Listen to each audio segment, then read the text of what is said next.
qui Parlamento, che questa sera ha come protagonista l'onorevole Laura Cavandoli. Quando volete possiamo andare pure. Qui Parlamento.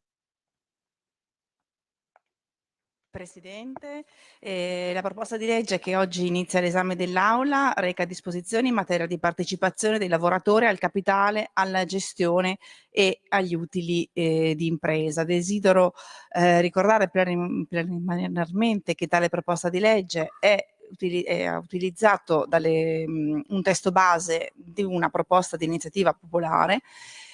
La calendarizzazione di questa proposta è stata fatta su un testo in realtà di origine parlamentare, e quindi devo dire che è stato un lavoro molto intenso da parte delle commissioni riunite, proprio perché hanno modificato, devo dire, la proposta scelta come testo base anche per arricchirla e renderla più funzionale a quello che era l'attuale anche assetto organizzativo.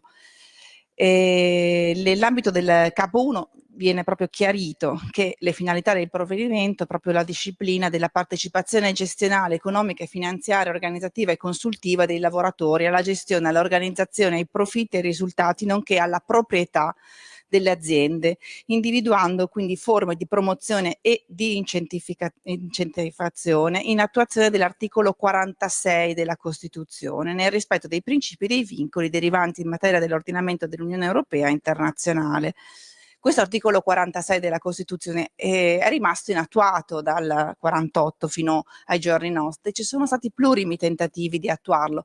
Credo che, anzi, nelle mie verifiche, questa è la prima volta che l'articolo 46 della Costituzione ha una legge attuativa che viene in aula, e questo credo che sia un dato molto importante per la nostra legislatura. Il provvedimento poi mira a introdurre norme finalizzate a rafforzare la collaborazione fra datori di lavoro e lavoratori, preservando e incrementando i livelli occupazionali e valorizzando il lavoro sul piano economico e sociale. Il provvedimento poi introduce norme finalizzate all'allargamento e al consolidamento dei processi di democrazia economica e sostenibilità delle imprese. L'articolo 2 tratta di quelle che sono le definizioni utili ai fini della proposta, precisando che per partecipazione gestionale si intende la pluralità di forme di collaborazione dei lavoratori alle scelte strategiche delle imprese. Per partecipazione economica e finanziaria si intende la partecipazione dei lavoratori ai profitti e ai risultati della impresa, anche tramite forme di partecipazione al capitale, fra cui l'azionariato.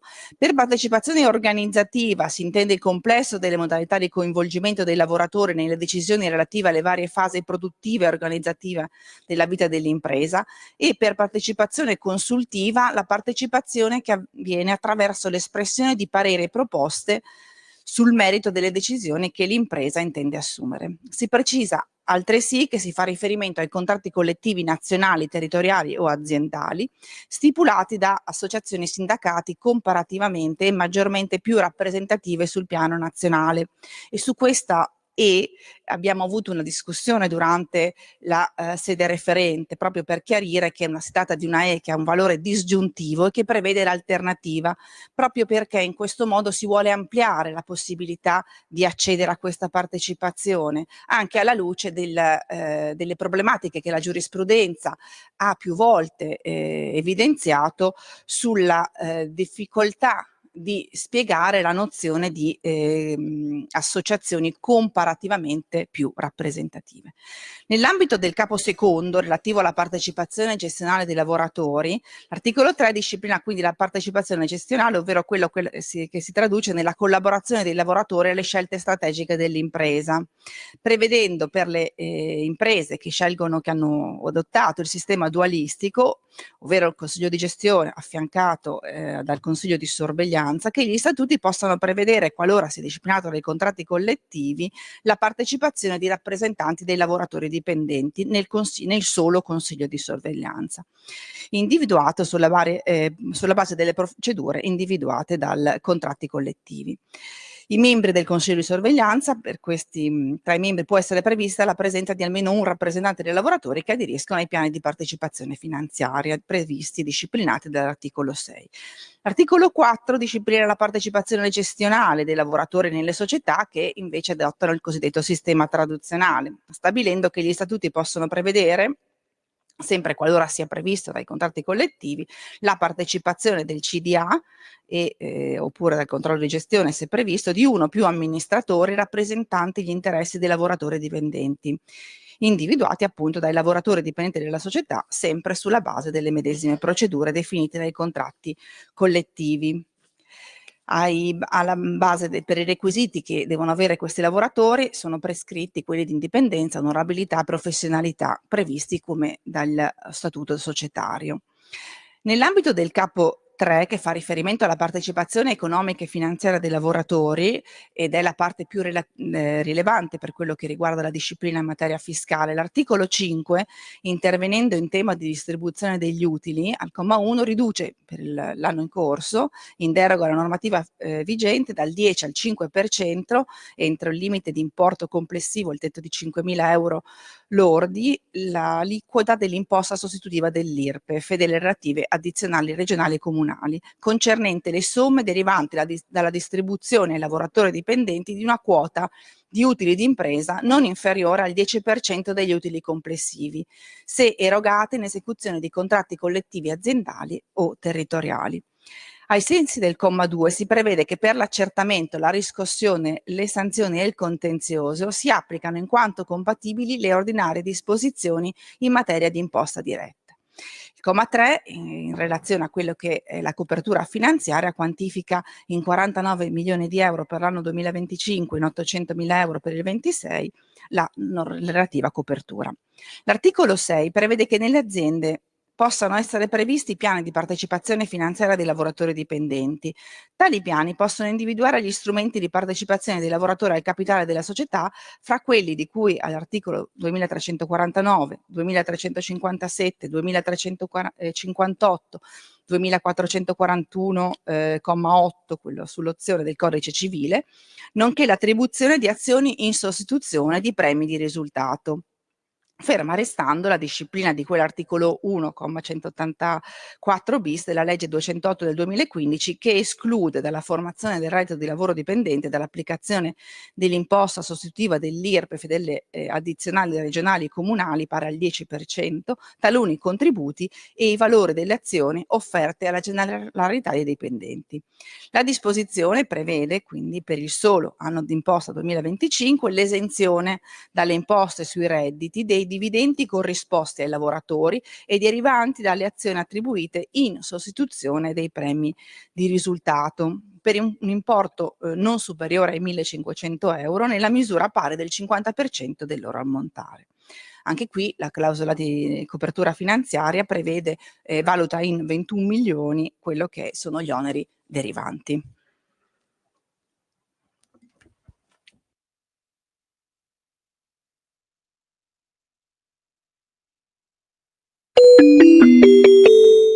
Qui Parlamento.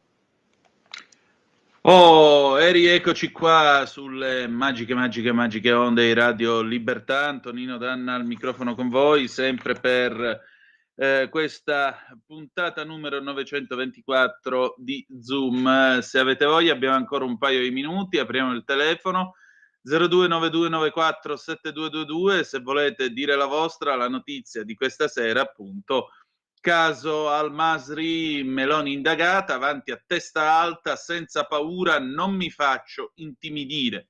Il provvedimento, scrive sempre Lanza, del procuratore della Repubblica, anche a Nordio, Piantedosi e Mantovano. Tajani sembra una ripicca sulla giustizia. Salvini, vergogna la premier indagata. Subito la riforma della giustizia. Del resto Giorgia Meloni già a suo tempo aveva detto, ve lo ricorderete, quando fece polemica con il Cavaliere poco tempo prima che Berlusconi morisse: io non sono ricattabile. E come potete immaginare, sì, lei riconferma la sua posizione, riconferma chiaramente la situazione. E c'è poco da dire, insomma. è tutto, non aiuta, ecco, non aiuta questo clima, non aiuta soprattutto, diciamo così, non aiuta la magistratura un gesto del genere, anzi un gesto del genere finisce per portare più consensi a questo governo, finisce per portare più simpatia anche nei confronti di questo governo e naturalmente viene motivato ulteriormente nella riforma della giustizia. Vorrei ricordare a quelli che si stracciano le vesti che la riforma della giustizia era presente appunto nel programma elettorale, la maggioranza è stata legittimamente votata in libere elezioni, quindi gli italiani vogliono in maggioranza che ci sia una riforma della magistratura. Punto. Non c'è molto altro da aggiungere. Il concetto è molto semplice. Poi, se vogliamo fare i giochini con la storia che in percentuale chi è andato a votare è la verità, molto semplicemente, che gli assenti hanno sempre torto. I signori che anziché andare a votare hanno preferito restare sul divano, andare al mare nel settembre del 2022, hanno detto sostanzialmente sì, ci va bene quello che decide la maggioranza. La maggioranza ha deciso.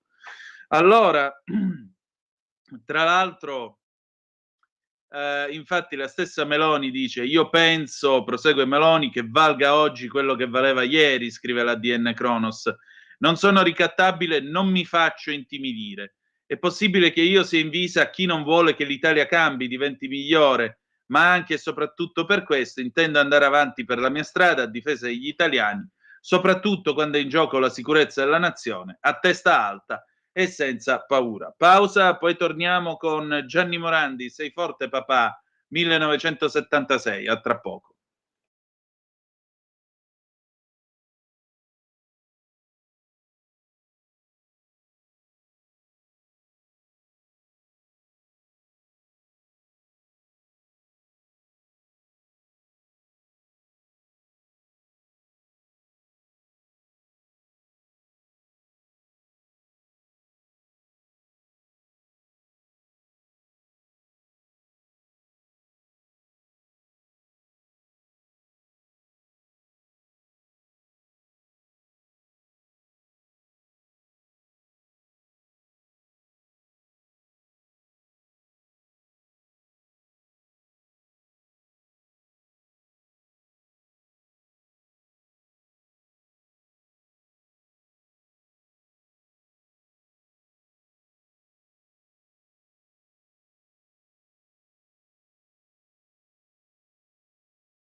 L'amica degli animali con Paola D'Amico. E rieccoci alle 18:35 dopo aver ascoltato niente po' di meno che Gianni Morandi, Sei forte papà del 1976 e in particolare Bella gente. Cosa mi accade? Io non riesco più a capire chi è che sta parlando. No, sono io che sto parlando. A posto. E quindi eccezionalmente questo martedì abbiamo con noi al telefono Sua Soavità Paola D'Amico, anziché al mercoledì. Buonasera Paola, ben trovata. Ci sei Paola? Sì, mi senti? Sì, perfettamente, ben trovata. Perfetto.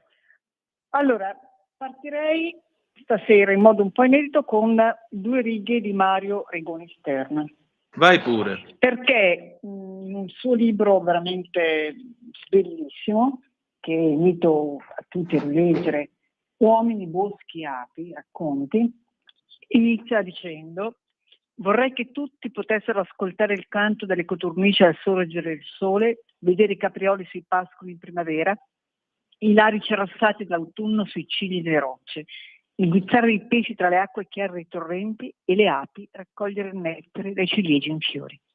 In questi racconti scrivo di luoghi paesani, di ambienti naturali ancora vivibili, di quei meravigliosi insetti sociali che sono le api, ma anche di lavori antichi che lentamente e inesorabilmente stanno scomparendo, almeno qui nel mondo occidentale. È un libro veramente bello, ma perché vi parlo di Mario Rigoni Stern? Perché nel suo libro lui ha testimoniato la presenza di un gufo delle nevi in Italia. E oggi di gufo parliamo, perché è uscito un nuovo studio, il gufo delle nevi, il suo nome scientifico è Bubo scandiacus, è un maestoso stringiforme, popola normalmente le vaste visioni dell'Artico ed è più in pericolo di quanto si pensava fino a poco tempo fa. Appunto in Italia non c'è, salvo che appunto è un animale che fa grandissimi viaggi. Mario Rigoni Stern l'ha osservato e l'ha visto, quindi chissà, magari lo troveremo anche da altre parti, prima o poi.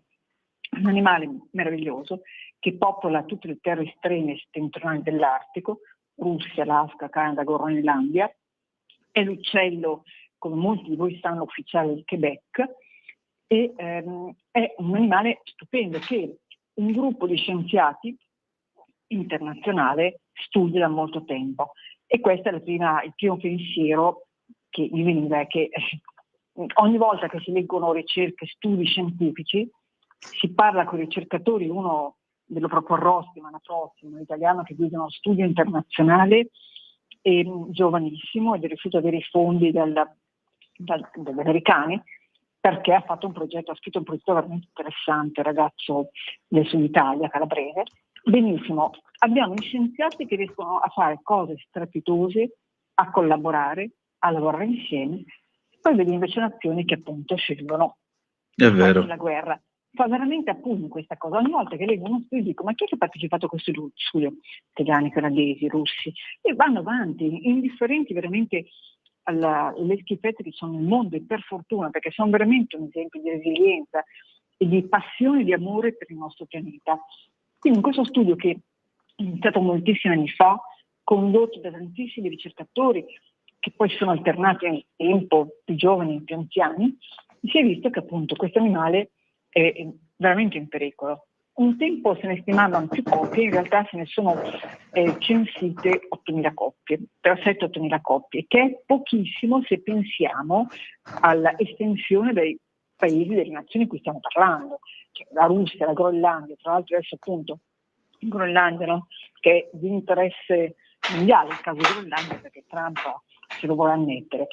Benissimo, questi animali, gli animali naturalmente non conoscono confini, viaggiano da una parte all'altra, si mescolano molto, hanno proprio una natura nomade, si spostano su lunghissime distanze, non solo, ma cambiano anche i siti di nidificazione di anno in anno, e questo ha reso più difficile appunto in questi anni anche la conta, no, delle coppie. E si è visto che sono crollati in 3 generazioni, quindi neanche tanto tempo, 3 generazioni in un animale che ha una vita media corta rispetto, no, alla specie uomo, si sono ridotte di più del 30%, che è veramente tantissimo. Erano già una specie vulnerabile, adesso è una specie a rischio di estinzione. E ovviamente qua torniamo alle solite storie. Perché? Per il cambiamento climatico, ma non solo, per una serie di minacce interconnesse. In ultimo, queste ipotetiche guerre che l'uomo, la specie umana pericolosissima, scatena sul pianeta. Quindi è vero che è cambiata l'alimentazione, scarseggia il cibo, ma lui ha dimostrato che è capace, se mancano animali di cui si nutre normalmente, di trovare, di adattarsi, di cibarsi di altro.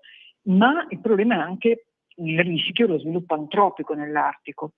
E adesso che si è scoperto che sono appunto, c'è il disgelo, andremo a fare nuove attività estrattive, nuove infrastrutture che inevitabilmente impattano, disturbano gli habitat di animali che sono lì da sempre.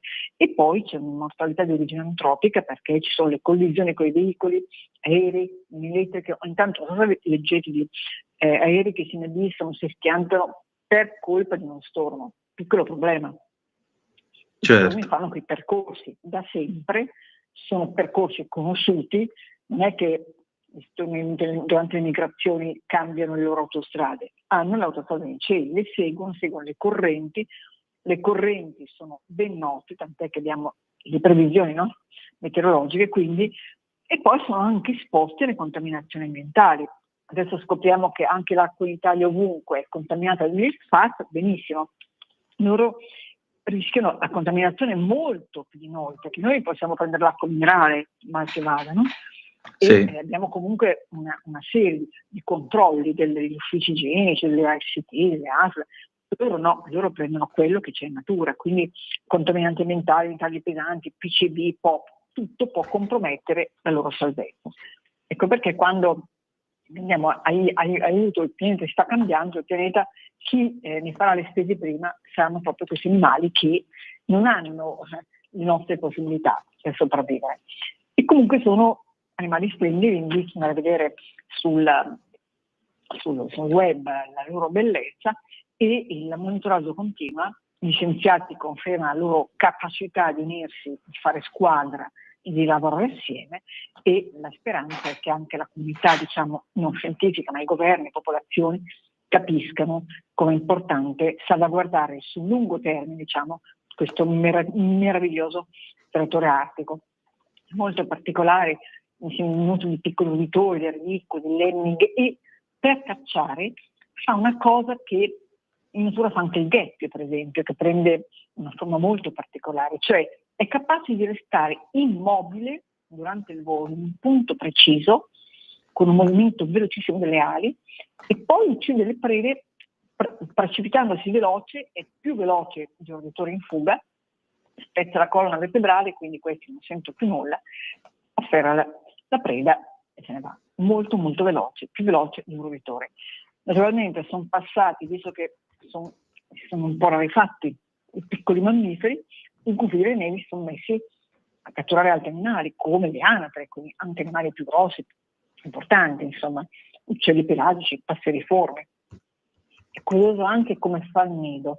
Sceglie un leggero rialzo, diciamo una piccola montagnetta, scava una piccola fossa sulla sommità di questo rialzo, in modo da avere una buona visibilità tutto attorno, un facile accesso all'area di caccia, una posizione rialzata rispetto alla neve, e poi la femmina, in generale diciamo a maggio, depone da 5 a 14 uova. Naturalmente non è che tutti i piccolini sopravvivranno, e la deposizione delle uova in genere tiene conto dell'abbondanza del nutrimento disponibile. Altra lezione importante, cioè gli animali capiscono cosa offre loro l'ambiente e riescono più o meno a modificare, appunto, a proliferare. Ecco. Se c'è poco da mangiare per tutti, nasceranno meno piccoli. Hanno una voce molto potente, molto particolare, soprattutto i maschi emettono dei fischi bassi molto striduli, potenti, e che possono arrivare a 6 di fila, uno dietro l'altro. e comunque si riproduce appunto in tutte queste regioni dell'Europa settentrionale, zone artiche, l'America settentrionale, e poi raramente si sono visti questi fenomeni cosiddetti di erratismo, per cui scendono fuori dal loro areale, e in Italia appunto la testimonianza è quella che vi dicevo di Marco Gonistern, andate a leggerlo. Poi se vogliamo nella cultura di massa c'è un uccello nella saga di Harry Potter che tu saprai meglio di me, Edvige, che appartiene alla protagonista, e le civette in realtà è un gufo delle Nili femmine, che è interpretato da un gufo maschio. Un altro tema che sta per diventare attuale è quello dei cervi e della ricerca dei palchi di cervo. Sappiamo che in primavera i cervi maschi perdono i palchi e i nuovi trofei poi si svilupperanno completamente e saranno appunto coperti di velluto alla fine dell'estate, quando inizia la stagione dell'amore, perché sono importanti proprio per le competizioni tra maschi e per poi trovare le loro femmine, insomma, per fare una nuova famiglia. I palchi naturalmente non commettiamo l'errore, non sono assolutamente da confondere con le corna che attengono i bovini e i bovini, perché sono fatti di cheratine, mentre questi palchi sono proprio fatti di ossa. E cosa succede? Che in alcune regioni, tra queste, mi è caduto, l'ho ricordato, scusatemi, tra questi il Piemonte, non ti preoccupare, era molto diffusa la caccia ai palchi, e però è stata fatta una legge nel 2021 che vieta la ricerca e la raccolta di palchi dei cervi dal 1 gennaio al 31 marzo. Si può fare dal 1 aprile. Perché? Perché pare che la ricerca di questi palchi, la collezione, hanno dato anche delle sanzioni abbastanza pesanti, si arriva anche a 1.100 euro, e incide sullo stress degli animali, crea stress negli animali. A noi è capitato di trovare un solo unità palco, ma fuori stagione, diciamo, perché loro a un certo punto staccano, il momento della caduta è molto delicato, l'animale è indebolito all'inverno, quindi deve dosare le proprie energie. Entrare nel loro territorio cercando palchi vuol dire esporli a un grande stress, e siccome loro sono già costretti a evitare gli umani che li cacciano, sprecare altre energie, diciamo, che possono essere utilizzate per attività molto più utili come nutrirsi, diventa un problema. E quindi se noi andiamo nella zona dove sono i cervi, cerchiamo i capi, ci avventuriamo nel bosco, potremmo anche spingerlo al digiuno forzato e addirittura alla morte per fame. Quindi la regione Piemonte per prima ha deciso di dare uno stop, e sono, diciamo, per noi umani delle prede molto ambite questi parchi. Sono molto grandi e ogni anno, diciamo, che si aggiunge un nuovo pezzo di palco. E teniamo in conto che in natura i cervi arrivano a vivere anche 15 anni. A un certo punto della loro vita comunque il palco si ferma intorno ai 6 anni, diciamo che non cresce più, non aumentano troppo le cime della corona, però può arrivare, diciamo, a un grosso sviluppo. Ecco. Fino a 10-12 anni si sviluppa, poi si ferma in corrispondenza all'anzianità dell'animale. Sono molto belli, in effetti cioè, è una tentazione quella di andare a cercare nelle zone in cui si sa che ci sono i cervi, però questo è un invito che le comunità, diciamo, che si interessano alla sostenibilità, all'ambiente, dico, non fatelo, aspettate ad aprile, che magari il tempo è anche più bello. Niente, sono formati appunto, dicevo, da tessuto osseo, come somatiche, sono molto molto molto vascolarizzati attraverso una membrana che viene chiamata velluto, che ricopre tutti e che si perde alla fine del crescimento. E dimostrano i palchi proprio la potenza, il vigore fisico dell'animale, quindi per attrarre le femmine e anche per difendersi. Io credo che naturalmente ci sono 2 ormoni che regolano la crescita e la caduta, ed è un meccanismo complicatissimo, anche se non penseremo, e poi appunto ogni anno il palco ricresce più ampio di quello che c'era prima, cioè con una punta in più. Se contate, diciamo, per capire che di un cervo si contano in genere appunto le sue ramificazioni. Che altro posso raccontarvi? Posso raccontarvi che invece mentre in Piemonte hanno preso provvedimenti per evitare appunto raccolte a fuori periodo, in Lombardia stanno facendo un'indagine approfondita, regione attraverso Bertolaso, sul macello degli orrori di Cremona, di cui avrete sentito parlare. Una organizzazione Animal Equality ha fatto un'inchiesta già tempo fa, nel 2023, e poi ripetuto l'anno scorso, e ha verificato che in questi allevamenti, purtroppo interni di Lombardia, perché non a Mantova, qualcosa non va. Sappiamo che gli allevamenti intensivi qualche problemino ce l'hanno, ma perché è importante che ci siano dei controlli e che gli animali non soffrano? Perché è risaputo, la carne di un animale che è sofferente, che ha sofferto, ha dentro, conserva dentro di sé, diciamo, i risultati di questo stress potente che li prova. Quindi è l'interesse di tutti noi consumatori, mangiatori di carne o meno, comunque sapere che quell'animale nella sua vita ha fatto una vita dignitosa, e che non ha sofferto, perché comunque non è che abbiamo della carne buona, non avremo assolutamente carne buona. C'era poi un'altra notizia che mi ero tenuta da parte e che mi è caduta nel mio disordine del martedì, scusatemi, perché mi aveva affascinato, e perché noi per esempio su Buone Notizie settimana prossima raccontiamo la storia di Sofia, una ragazza di Ravenna che ieri mi ha iniziato, che si è ammalata un anno, sono 27, di una malattia mentale, di una forma borderline, e ha trovato sollievo, e quindi è riuscita a laurearsi, a fare la sua vita grazie a un cane che è stabilizzato all'accompagnamento di persone con patologia mentale. E questo cane gli ha cambiato la vita. Uscirà anche un libro di Sophie e noi parleremo proprio degli animali che fanno accompagnamento. È molto più di una pet therapy, perché questo animale, se lei cade in depressione e non si alza dal letto, la va a svuotare. Quando percepisce che la ragazza soffre a un momento di grande ansia, le lecca la faccia, è in grado di portarle i farmaci, in grado di portarle l'acqua, quindi di stimolarla e di costringerla praticamente a riprendere la sua vita. Questo cane sta cambiando la vita a questa Sophie, ma in realtà, per esempio, a Bellaria stanno facendo un esperimento con i cani addestrati che entreranno nel service oncologico per tenere compagnia ai pazienti. Anche questo, ogni giovedì questi cani vanno in ospedale. Si sa che la terapia funziona, riduce lo stress delle persone, a maggior ragione delle persone oncologiche.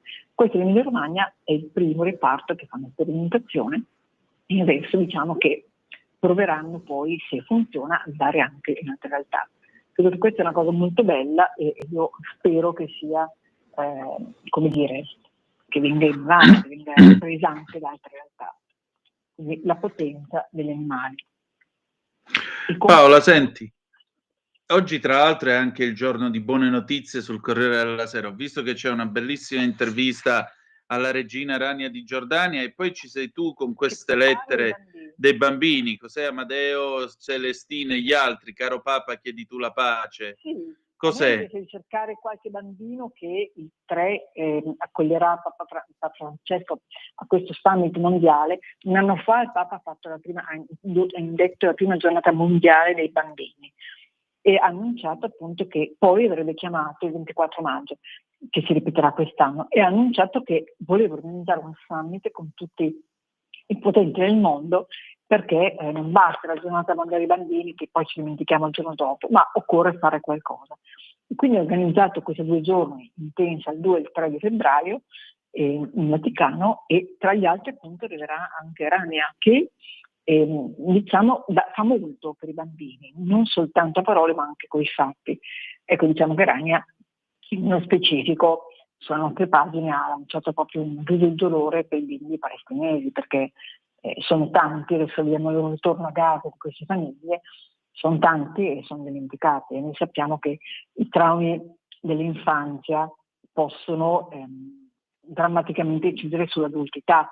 Parlando con questi bambini che quel giorno accoglieranno Papa Francesco e daranno loro un appello, mi hanno detto di cercarne alcuni, volevo parlare con loro 2 hanno accettato di parlare e mi sono proprio perdutamente innamorata di questo bimbo, diciamo Dio perché è un bambino di 8 anni che parla, dopo solo un anno che qui in Italia, un italiano perfetto.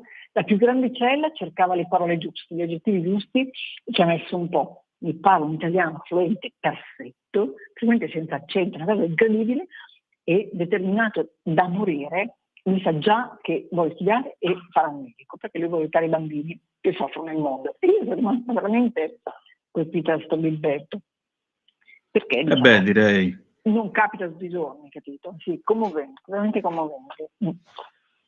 Molto bene. Paola, allora noi ci ritroviamo mercoledì prossimo all'ora solita e avremo modo di scoprire nuove sorprese, va bene? Esatto, certamente. Grazie a te Antonino, come grazie a sempre, tutti e a Paola. tutti voi. Grazie. Allora, noi ringraziamo la nostra Paola D'Amico che come sempre ci porta nelle meraviglie della natura. Nel frattempo è arrivata una zappa o WhatsApp che dir voglia sia al 340 670 9659. Lorenzo da Como, buonasera Antonino, buonasera a te Lorenzo. Ma se ai giudici piace così tanto far politica, perché non si candidano alle elezioni lasciando magari il loro posto in tribunale a qualche politico che potrà così finalmente giudicare il loro operato come loro fanno ora? Buona serata. È una bella provocazione, molto, molto interessante. Bravo Lorenzo. Adesso noi andiamo in pausa e poi ci sentiamo le Tricks con Patatrack 1981. Perché? Perché dopo si parla di tasse, a tra poco.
Un nuovo modo per sostenere la tua radio. Visita radiolibertà.net. Ti basta un click e potrai versare il tuo contributo volontario direttamente online. Potrai donare con ogni tipo di carta di credito, anche prepagata. Ti aspettiamo online Su radiolibertà.net. Sostieni la tua radio con il tuo contributo volontario. Radio Libertà. La tua radio. Diamo voce alla nostra gente.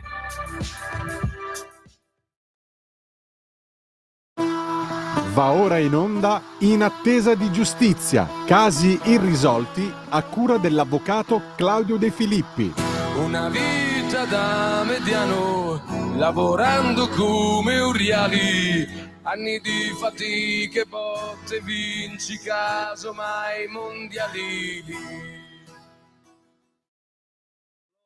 Sono le 19:20 in questo momento sulle magiche onde di Radio Libertà, e io voglio dare il mio benvenuto all'avvocato Claudio De Filippi. Buonasera avvocato. Carissimo, ciao Antonino e tutti i radioascoltatori.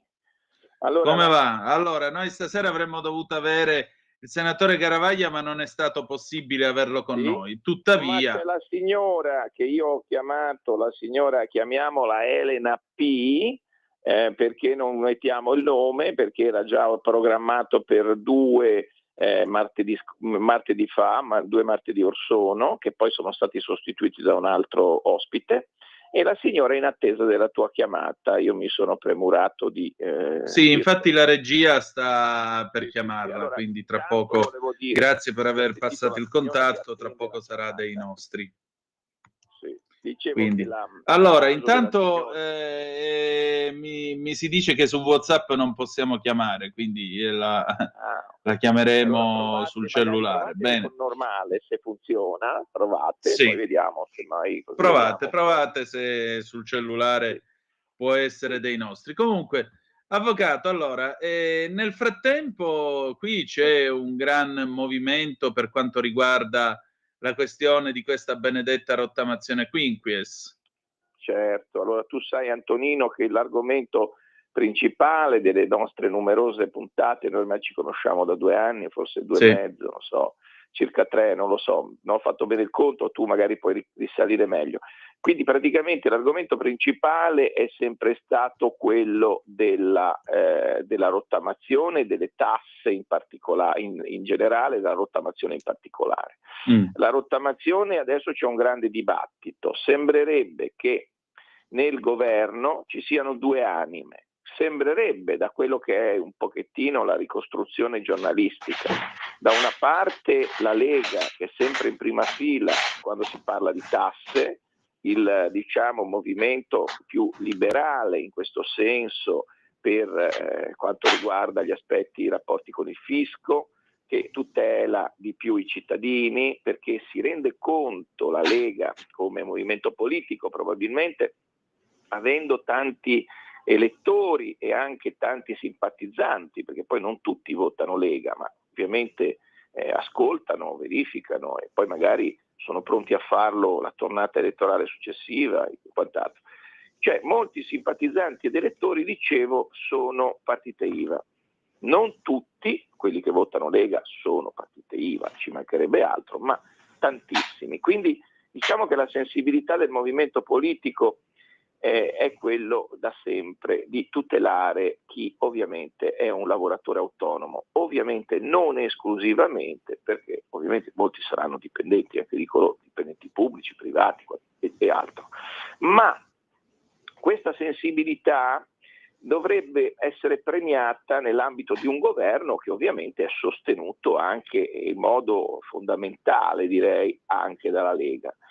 Però diciamo che le sensibilità del governo sono diverse, per cui anche Forza Italia sembra approvare molto, altro movimento liberale, no? Per cui di ispirazione liberale, per cui l'aspetto rottamazione noi abbiamo affrontato anche con il Gusmeroli, che aveva presentato appunto ha presentato aveva presentato la richiesta, e mi sembra che oggi tu avessi in programma di sentire l'altro politico, Massimo Garavaglia, se non sbaglio. Sì, solo che non c'è stato possibile raggiungerlo. Sì, ma adesso sembrerebbe che c'è questa novità. Diciamo che Gusmeroli è un politico di primo piano della Lega, ci mancherebbe altro, quanto e come Massimo Garavaglia. Quindi se questi pezzi da 90 del movimento politico aiutano e cercano di portare il risultato a casa, diciamo, no? Questo linguaggio pseudo calcistico, chiaramente questo significa che la Lega punta forte su questo argomento, perché ha capito e è riuscita a capire che il popolo ha bisogno di un aiuto. Quindi quando il popolo chiama, ovviamente qualcuno si deve muovere. Ecco, quindi quello che si sente in giro, anche dei radioascoltatori che chiamano in radio, mi sembra che mi abbia detto qualcuno, l'interesse precipuo è quello sulla situazione, anche con preoccupazione, perché molta gente guarda con preoccupazione a questo aspetto finché non viene risolto, perché le tasse non sono poi una cosa secondaria. Quindi diciamo che nel momento in cui le famiglie, i partite IVA, gli artigiani, i commercianti, i professionisti, gli agricoltori e quant'altro, le società hanno questa, ma non solo, perché poi possiamo parlare anche di dipendenti, possiamo parlare di famiglie, quindi c'è gente che molto spesso, molti imprenditori sono ex imprenditori, quindi che poi sono diventati dipendenti o che hanno fatto una scelta diversa. Quindi si trovano ad avere un bagaglio di retaggio di tasse tali per cui l'aspetto fiscale diventa fondamentale. Allora, adesso a questo punto sarebbe il caso di sostanzialmente che questo provvedimento entrasse nel decreto omnibus, nel cosiddetto che vale per tante cose, no? Che quindi venisse approvato con uno stralcio, con un'ulteriore riapertura del decreto. Il decreto è già stato approvato. Quindi nel momento in cui entrasse questo importante capitolo dei rapporti tra lo Stato e i cittadini, noi vorremmo far capire che l'idea di Gusmeroli e quindi adesso anche ereditata da Garavaglia è un'ottima idea. Perché? Perché le 120 rate per la prima volta consentirebbero allo Stato, mettendoci dal punto di vista dello Stato, di regolamentare meglio l'aspetto di income dei crediti fiscali. Quindi sostanzialmente regolamentare meglio questo significa poter anche avere più possibilità di programmare le spese pubbliche, di organizzare il bilancio meglio. Quindi avere una lunghezza che indubbiamente va a 10 anni, da un punto di vista del bilancio dello Stato, garantirebbe allo Stato dei crediti che vengono incassati in misura minore, ma sempre più frequentemente, quindi portare un aumento del bilancio dello Stato, un aumento delle entrate pubbliche. Quindi l'idea è assolutamente interessante, perché quello di cui ci siamo resi conto è di vedere che nelle 4 rottamazioni passate i cittadini e le aziende hanno avuto grossi problemi proprio perché non riuscivano in tempo a pagare la rata. Se non riesci a pagare la rata trimestrale, quindi 4 volte l'anno, adesso non ricordo bene, ma mi sembra che le scadenze fossero inizialmente si inizia a luglio, quindi luglio, novembre, febbraio e maggio. Queste sono un po' le scadenze che ricordo, potrei fare qualche errore. Quindi queste 4 scadenze sostanzialmente non potevano essere rispettate, perché gli ammontari sono così grossi, rilevanti, che ritrovare le risorse per pagare la rata spesso è impossibile. Allora l'invenzione, che è l'allungamento da 5 anni, perché 18 rate trimestrali fa 5 anni più o meno, a 120 rate che fa 10 anni, però con un pagamento mensile, non più trimestrale, è fatto bene, perché nel momento in cui il cittadino non riesce a trovare la rata di gennaio, come siamo adesso, lo paga a febbraio, ma perché ha 8 rate di ritardo. e adesso invece la rottamazione ti dava 0 rate di ritardo, perché se tu non paghi la rata trimestrale, quindi più elevata, in tempo, e poi ci sono i 5 giorni di tolleranza, dobbiamo dire anche questo, che prevede la rottamazione. Mi senti, Antonino? Sì, perfettamente. Perfetto, perché a volte la batteria mi molla, tu lo sai, ogni tanto esplode, ma mi lascia, speriamo bene. Allora dicevo, nel momento in cui hai un 5 giorni di tolleranza, devi pagare il 30 di gennaio, faccio un esempio, no? Allora devi pagare, allora ecco, hai 5 giorni, al 5 febbraio scade, basta. Se non riesci a pagare entro il 5 febbraio decadi. Ecco, questo sistema un po' draconiano, diciamo, un poco elastico, ha portato molti cittadini, aziende, imprese, privati e quant'altro a dover mollare. Allora ecco che, nonostante sia interessante l'ingresso, diciamo, della rottamazione, cioè ci sono forti entrate per quanto riguarda la rottamazione, ma non sufficienti, perché oltre la metà dei contribuenti hanno mollato e non pagano, oppure devono fare una rateizzazione dell'intero importo originario, diventa una cosa incredibile, cioè voglio dire. Allora i cittadini che vedono questa difficoltà da parte di imprenditori, di aziende e quant'altro a pagare, hanno capito che non vale più la storia dell'evasore. È vero, nell'ambito di quelli che devono soldi al fisco ci sono anche gli evasori, è inutile negarcelo, ma non possiamo in nome di quei pochi evasori condannare la maggioranza, la stramaggioranza degli italiani onesti che non ce la fanno. Quindi Infatti. sì, è vero, ci sarà anche qualche evasore che ne profitta, questo è vero, bisogna cercare di essere sinceri, di non dire nascondersi dietro un dito e quant'altro, però sostanzialmente non possiamo assolutamente buttare via, diciamo sempre, il bambino con l'acqua sporca. Noi dobbiamo aiutare la stragrande maggioranza degli italiani. Poi l'evasore va colpito, perché se non paga le tasse, se evade, se sistematicamente se ne frega del bene pubblico e non aiuta nessuno, indubbiamente gli vanno fatti degli accertamenti e quant'altro, va punito, ci mancherebbe altro. Nessuno lo vuole difendere. La difesa è invece del cittadino che non riesce a pagare. E allora si arriva a vedere che cosa è lo sconto di questa rottamazione. La rottamazione quinques, come tutte le altre, sconta le sanzioni. Cioè dice il tributo va pagato. Cioè nessuno dice è uno sconto sul tributo. È uno sconto sulle sanzioni, sugli interessi, sull'aggio, su accessori del tributo. Ma attenzione, a volte le sanzioni portano a triplicare, duplicare o rendere a volte molto pesante il tributo, a volte aumenta del 40, 50, 70, 90 e a volte fino al 360%, che è il massimo che la sanzione possa arrivare. Molto bene.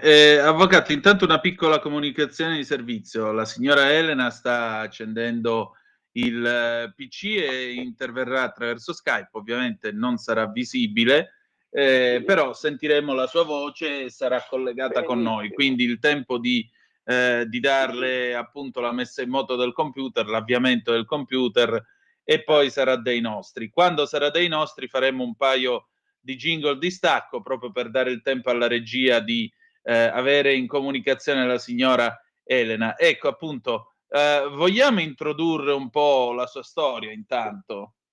Allora, passiamo da un argomento Sì. di tasse a un altro argomento che però è molto sentito dall'opinione pubblica, cioè i minori, i rapporti con i minori e anche la giustizia minorile.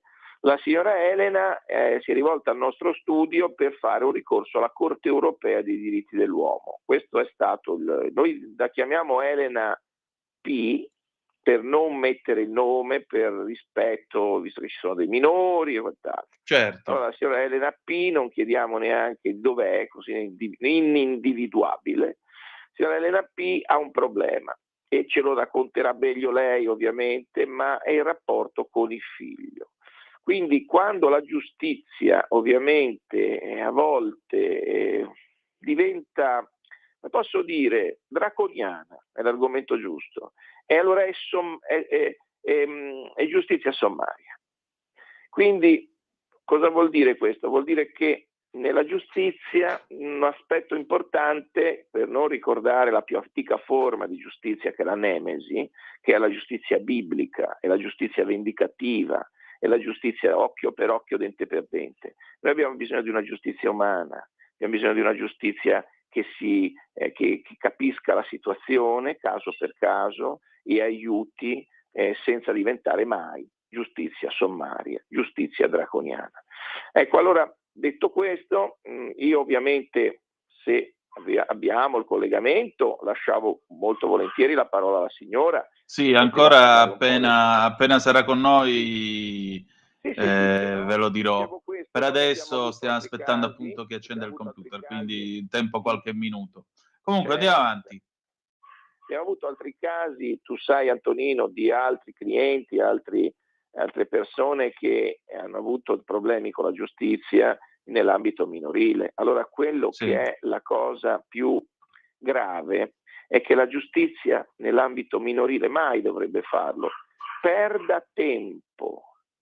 Se tu perdi tempo con un minore, tu perdi il rapporto con lui, perdi le prassi, l'educazione, tutto quello che è stato, diciamo così, la consuetudine, quindi anche l'affetto a volte, a parte che l'affetto non dovresti perderlo mai se sei il padre, la madre, i parenti, i nonni, eccetera, ma indubbiamente è importante l'intervento tempestivo, cioè il giudice, i CTU, coloro che ausiliano il giudice, i curatori del minore, tutti coloro che hanno quest'ambito della giustizia, dovrebbero perdere meno tempo possibile, perché se perdono tempo praticamente allontanano il minore dalla famiglia di origine, dalla famiglia che non vede, che non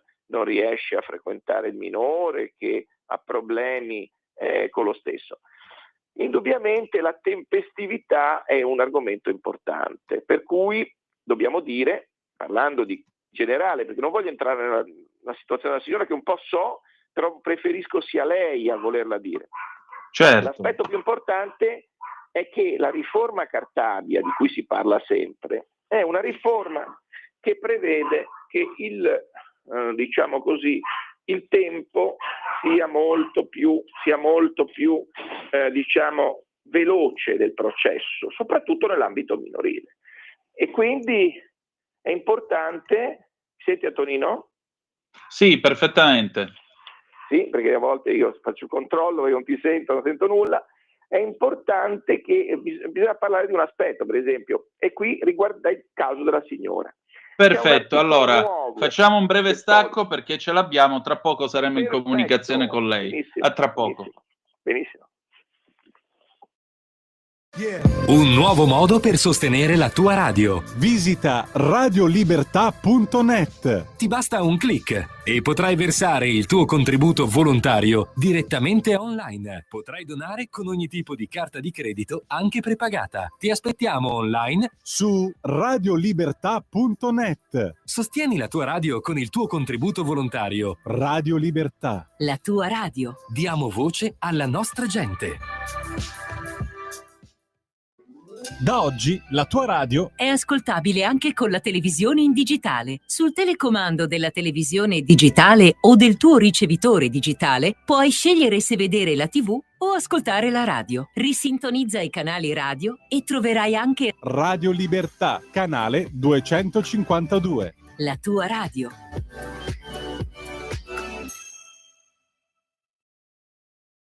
Sempre più liberi con La tua radio è il nuovo sito che mette in prima pagina opinioni, firme, notizie, uno sguardo nuovo e originale sui fatti che ci circondano.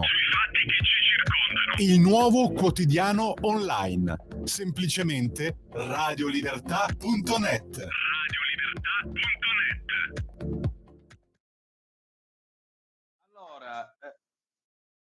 Allora, siamo di nuovo in diretta alle 19:19 sulle magiche onde di Radio Libertà.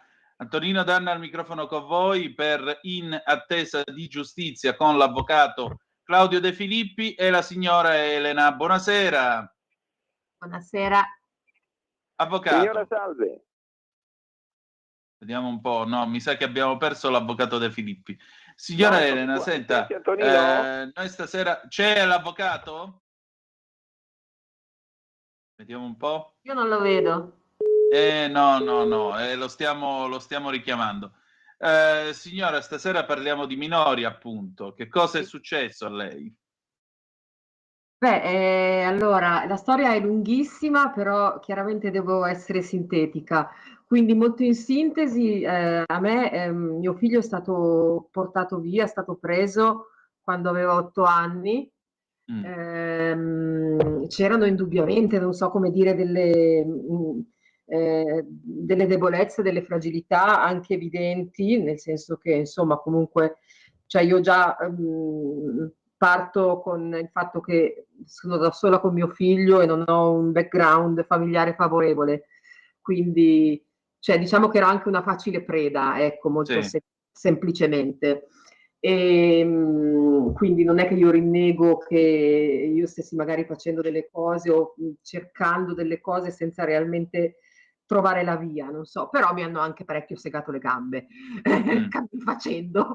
E quindi mio figlio si è letteralmente volatilizzato da me quando aveva 8 anni, compiuti da poco, e eravamo unitissimi, legatissimi, e è stato messo in una comunità per 2 anni, me l'hanno fatto vedere per 2 anni un'ora ogni 15 giorni.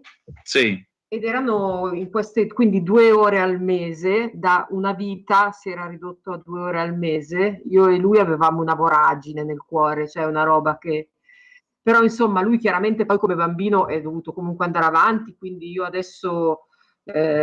lui ha tra un po' a 16 anni, quindi sono 7 anni e mezzo che fa questa vita, che insomma gliene sono successe parecchie anche a lui.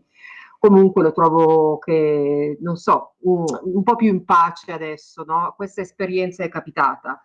Fatto sta che dopo queste 2 ore al mese, non me l'hanno più fatto né vedere né sentire e hanno cercato di spostarlo senza che io sapessi dove lo spostavano. L'ultima volta, perché poi è una storia anche di miracoli per me. Sì. Intanto abbiamo recuperato l'avvocato De Filippi che ci sta ascoltando. Prego. Si era staccata la linea. Sì. Eccoci, vada avanti. Salve signora.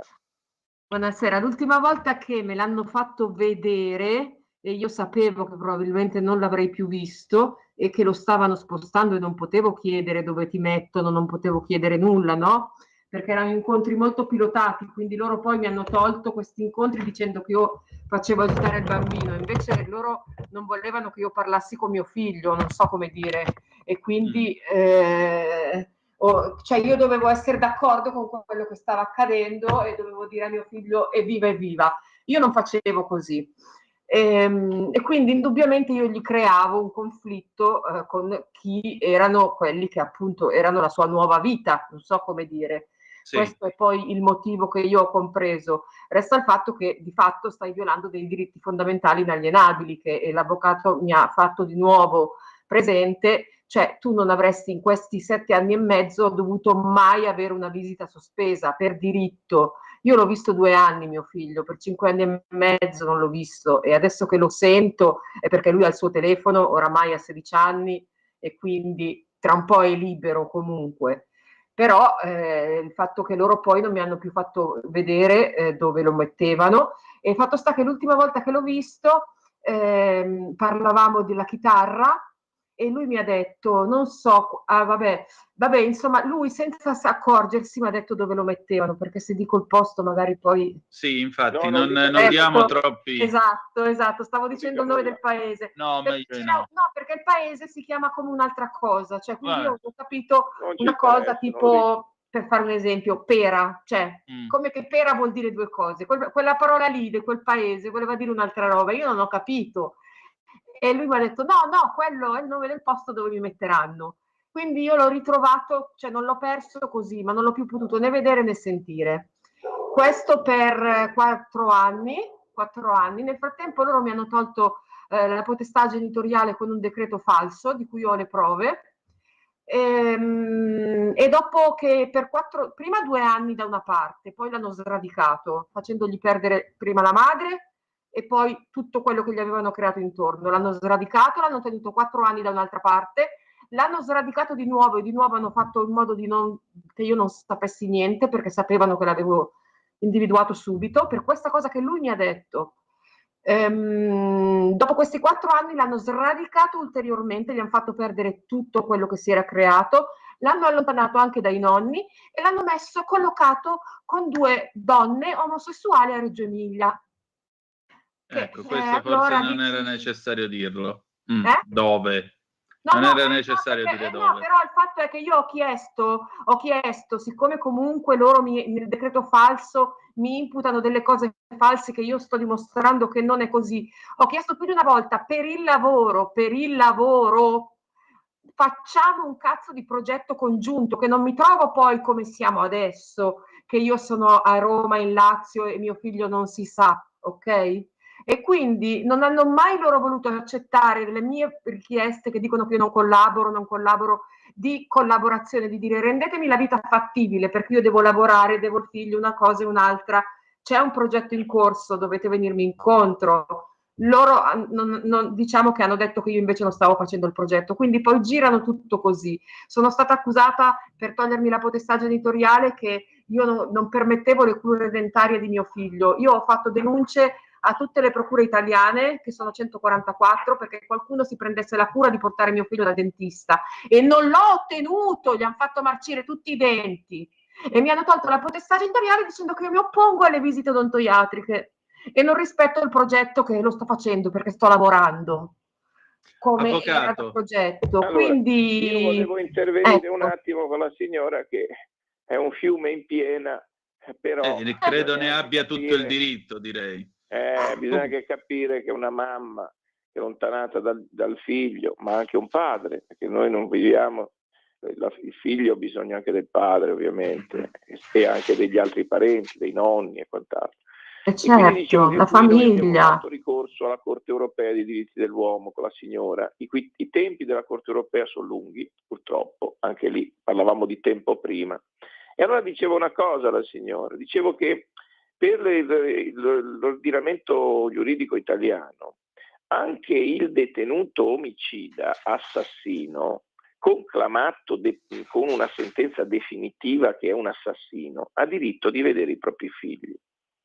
Questo è l'ordinamento, perché dice perdi la potestà genitoriale, che adesso si chiama responsabilità genitoriale, ma non il diritto di visita. Il diritto di visita è sacrosanto. Ecco perché non capisco come mai la signora, a meno che non ci siano dei motivi particolari ovviamente di pericolosità della signora rispetto al bambino, di situazioni mi permetto di interrompere, ero più pericolosa per il loro progetto su mio figlio, perché io non acconsentivo a quel tipo di progetto e continuo a non acconsentire, perché io vengo anche da precedenti lavori come educatrice, ho lavorato con gli immigrati, ho lavorato con i bambini e quindi so che la maggior parte delle cose che sono in mano a enti privati con appalti pubblici che gestiscono le persone non è che ci hanno proprio così tanto a cuore il bene delle persone. Io questa cosa, si perdono i diritti di visita, ma li fanno sparire i bambini. Io conosco tanti di quei genitori con le storie più assurde, quindi non c'è niente di sacrosanto per loro, perché tantissimi non li vedono più, mica solo io. Fosse che sono solo io, magari, ma quanti non li vedono più? La mia domanda è, signora, che vuoi per far capire meglio anche agli ascoltatori del suo caso, ma lei è stata accusata anche di vizi particolari, per esempio vizi di mente, questioni riguardanti la psichiatria, altre robe? No, diciamo che loro si basano tutto su questo, fin dall'inizio, fin dall'inizio. Però anche lì non hanno poi più fatto nessun tipo di accertamento, loro dovevano anche eventualmente seguire una certa procedura, invece loro pare che la procedura sia quello di far girare i bambini dalle parti dell'Emilia dove è stato tirato fuori lo scandalo e poi insabbiato. Quindi io indubbiamente ero una ribelle, ero una persona che qua su questo pianeta tanto bene non ci stava, ma non perché non mi piaccia la natura e madre terra, è perché l'umanità sta in mano a qualcuno che non mi piace. Quindi è un altro discorso. Ero indubbiamente ribelle e volevo dare amore a mio figlio. Poi, Signora, essendo finito così, sento... ce n'è stato ben poco di amore in questi anni per lui, perché comunque proprio un avvocato anche che si occupa di questo tema mi ha mandato un link, e cioè il fatto è che la cura parentale, l'amore è ciò che tiene in vita, punto. Non siamo corpo. Ci sono stati degli esperimenti in cui i bambini sono stati privati di ogni tipo di relazione, cambiati, puliti, alimentati, i bambini sono morti perché non avevano relazione, e quindi comunque quello che rende sacrosanti le visite è qualunque cosa dica tua madre. Tua madre può dire che noi siamo i criminali del mondo, ok? E che tu sei in mano a un'organizzazione criminale, è comunque tua madre. Perché è chiaro che io questo che gli ho fatto capire a mio figlio, che non era come pensava lui, che non sarebbe tornato tanto in fretta, e queste cose non si dovevano dire. Questo è. Io indubbiamente, loro è per questo, secondo me, che non me l'hanno più fatto sentire, perché io ero sempre più ribelle su questa cosa, quindi l'unica cosa che potevano fare era tagliarmi i conti con mio figlio, e l'hanno fatto, ecco. Sono partiti da un disturbo psichiatrico, sì, indubbiamente, ma un disturbo psichiatrico, io semplicemente mi sono trovata da sola con questo bambino, e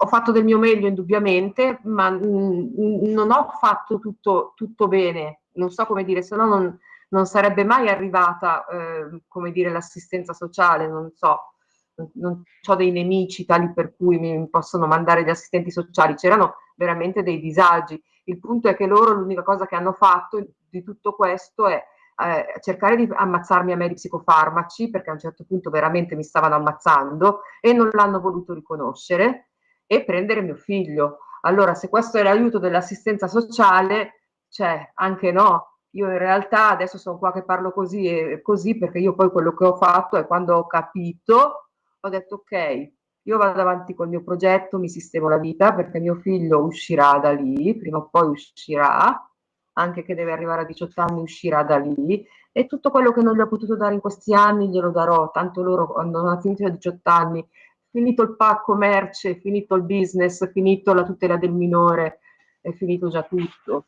Non so come dire, tanto... Vi chiedo 10 secondi di pausa, torniamo subito. Sì. Mi sente, signora? Stai ascoltando Radio Libertà, la tua voce libera, senza filtri né censura. La tua radio.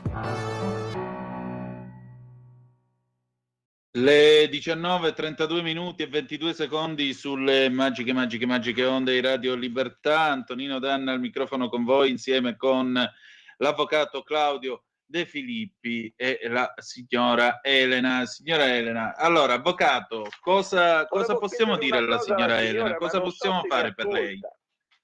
Mi ascolta la signora o no? Perché forse non mi Sì, sente. Perfettamente.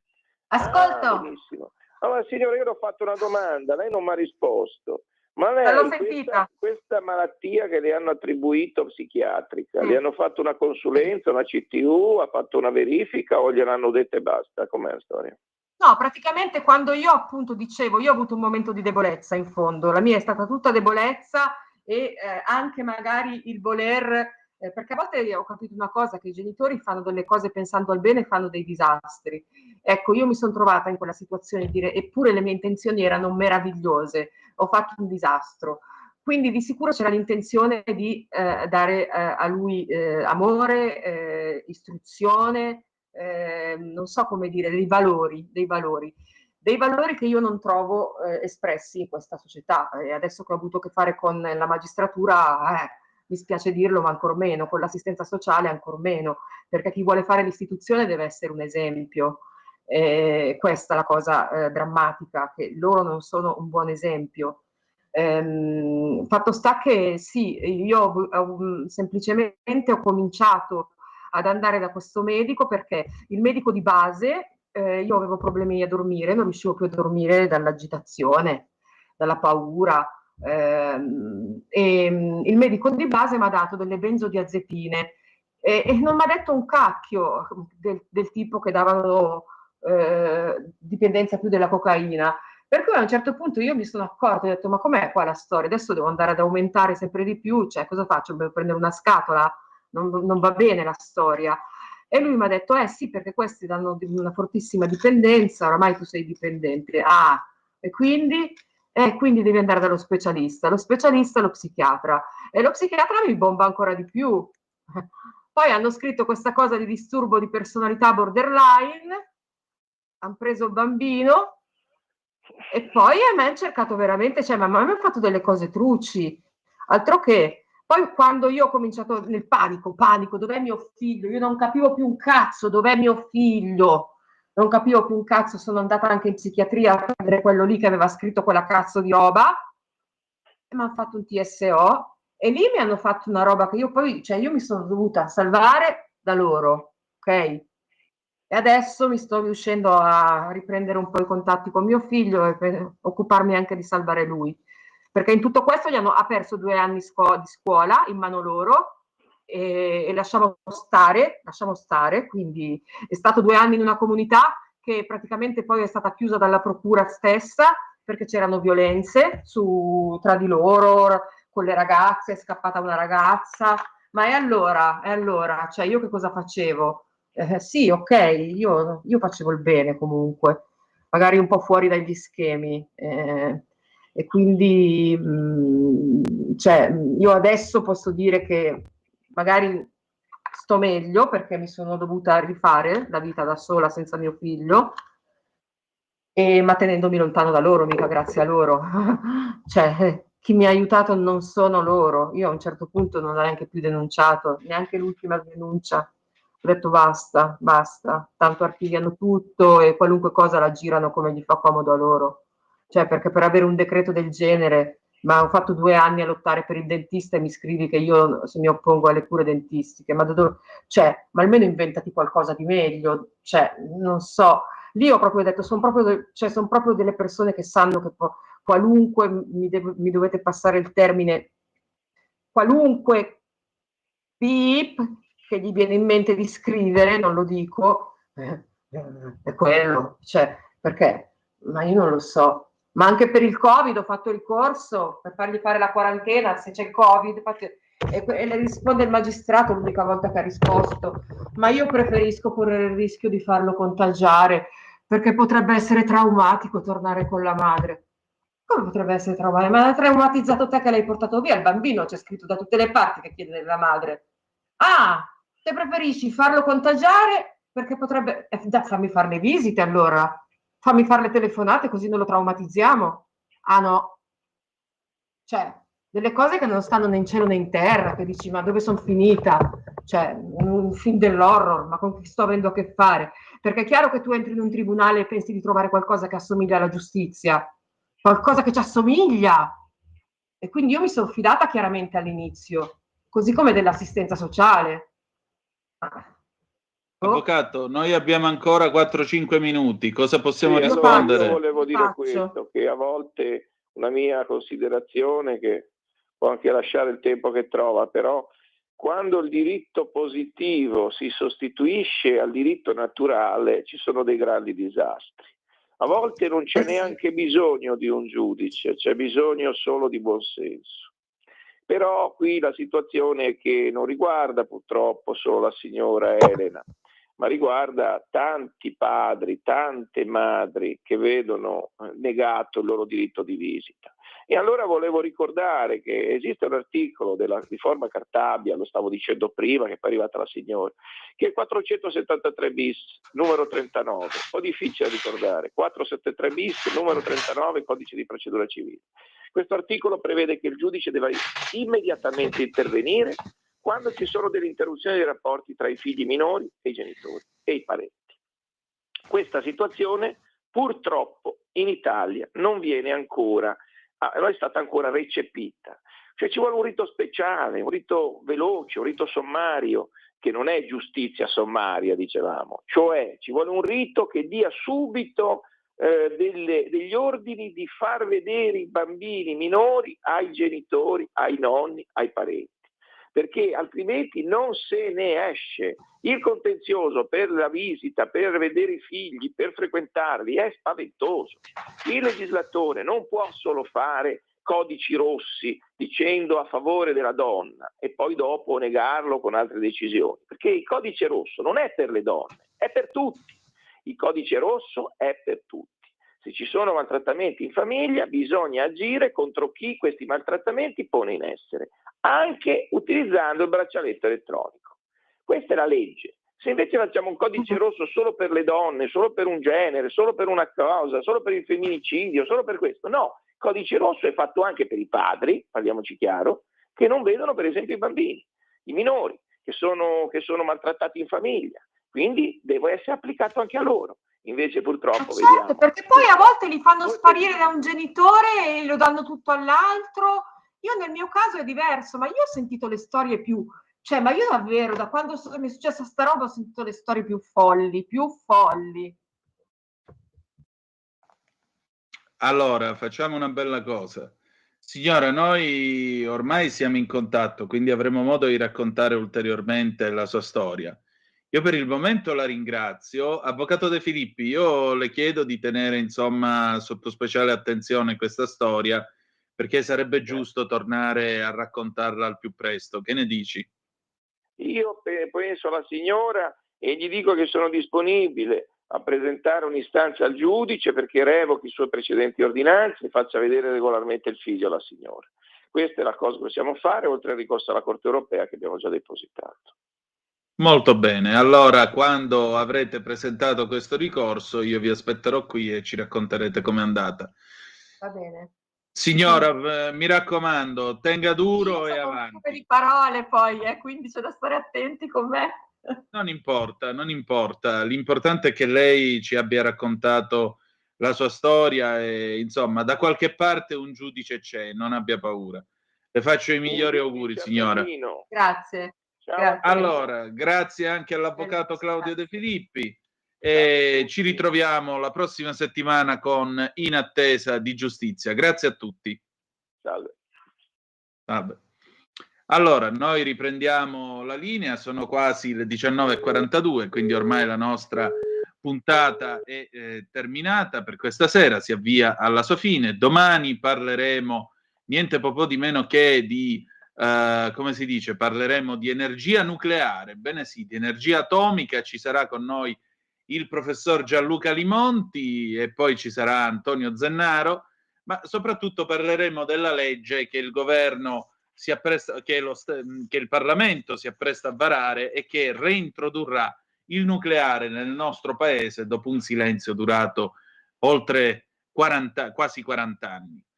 Noi terminiamo qui, diamo un'ultima occhiata alle agenzie in modo tale da vedere un po' che cosa sia successo nel frattempo mentre eravamo in onda. Poi alle 20 ci sarà Aria Fritta. ADN Cronos, caso Al-Masri, Meloni ricevuto avviso di garanzia per favoreggiamento e peculato. Avete sentito le parole con cui la Meloni ha risposto dicendo: non sono ricattabile, non mi faccio intimidire. MPS, Mediobanca respinge l'offerta, ostile e distruttiva di valore, priva di razionale finanziaria e industriale. DeepSeek Air One, ecco le domande che mandano in tilt l'intelligenza artificiale cinese. Covid, piazza Tiananmen e Taiwan. Come risponde l'intelligenza artificiale di Pechino? Milano, salmonella e legionella in impianti idrici condominiali, 1 su 20 oltre i limiti. Alemanno resta in carcere, deve scontare 1 anno e 10 mesi. Poi ancora la Danimarca risponde a Trump, non avrà la Groenlandia. UE rocca in contraffitto, flessibilità e sussidiarietà per rispondere a sfide e coesione. E infine maltempo sull'Italia, crolla muro a Genova, si cercano i dispersi, bomba d'acqua a Firenze. Vediamo che cosa possiamo apprendere di più in merito a questa vicenda. per il momento non ci sono aggiornamenti. E poi naturalmente se va a dir anche un'occhiatina all'ANSA, caso Al-Masri, anche qui l'apertura, il caso Al-Masri, la Meloni indagata, avanti a testa alta, senza paura, non mi faccio intimidire.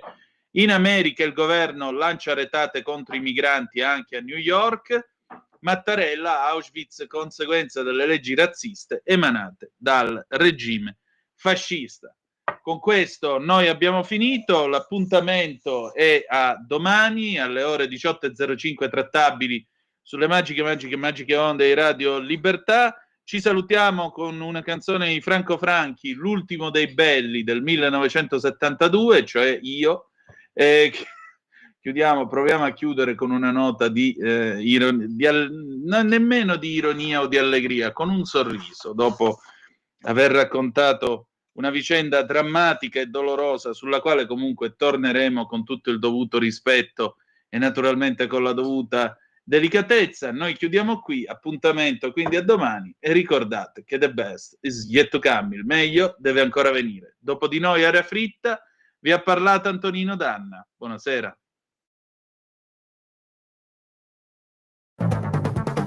Avete ascoltato Zoom, il drive time in mezzo ai fatti.